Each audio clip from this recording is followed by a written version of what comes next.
Hello there, good evening. Paul Varnham lay waiting for 8 hours on a hospital trolley before doctors realised what was wrong. It wasn't until he started having convulsions that medical staff at the Leicester Royal Infirmary found he had a brain abscess. He died the next day. Managers tonight apologised to his family and said changes had been made to reduce waiting times. Mike O'Sullivan's been speaking to Paul Varnham's mother. When the painkillers started to wear off and he was in a lot of pain, he was asking me to help him. He was crying out, saying, "Mum, help me, help me." And I was just going, "Will somebody help my son?" And I was just completely ignored. And I went back and Paul just went, "It's all over." Paul Varnham, seen here on the left, was admitted to the Leicester Royal Infirmary's casualty department last December. It was 20 to 6 in the morning. He felt unwell and had an ear discharge. An adjourned inquest in Nottingham heard that he was assessed by nurse Emma Stokes, wearing the scarf. She gave him painkillers and told him there'd be an 8-hour wait for a doctor. Paul's mum came to support him. Requesting help, shouting out for help. And one of the women on the trolley in the corridor shouted, "For God's sake, will somebody help this woman and her son?"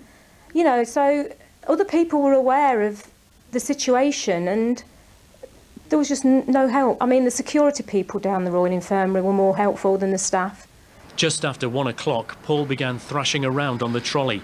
He was seen by doctors. A scan found a brain abscess. Paul was sent to the Queen's Medical Centre in Nottingham.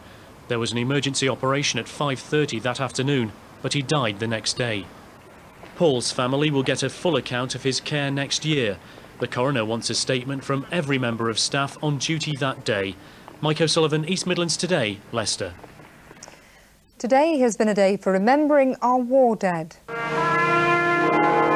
Thousands of people across our region paid their respects. The 2-minute silence at the 11th hour of the 11th day of the 11th month marks the moment the guns fell silent at the end of World War I.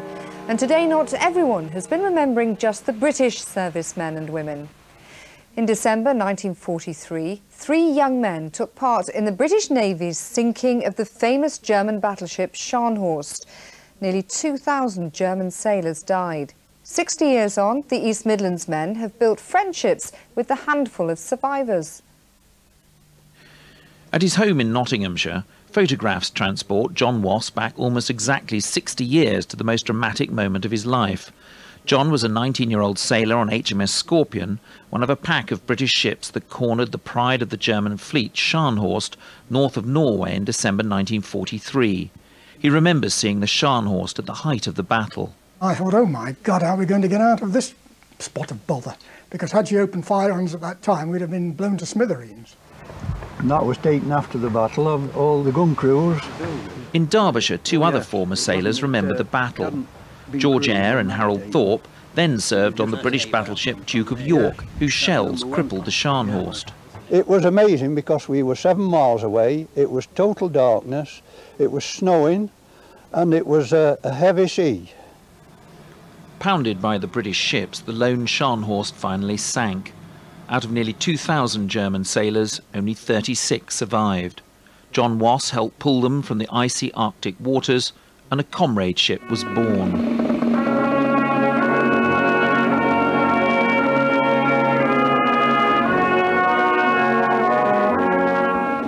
In a park in Wilhelmshaven, Scharnhorst's home port in northern Germany, 60 years later, Germans and British together come to remember the young men who died.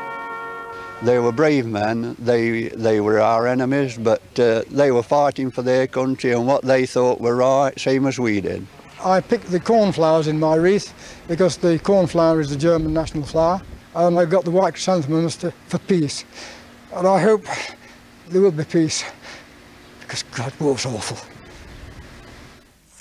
Sport now, and Forest manager Paul Hart is the favourite to take over the hot seat at Leeds. It's not yet known if he's been officially offered the job, but if they did come calling, would he wave goodbye to the City Ground? Mark Shardlow reports. As the mist rolled off the Trent this morning, Forest and their fans woke up facing the prospect of a change of management. For some papers, it's almost a done deal. Hart's the favourite for the job, but not the only candidate. I don't think Paul Hart will go. I think he'll stay with Forest. There's on about him going to Leeds, but Leeds have got a lot of troubles at the moment, and I can't see him jumping out the frying pan straight into the fire.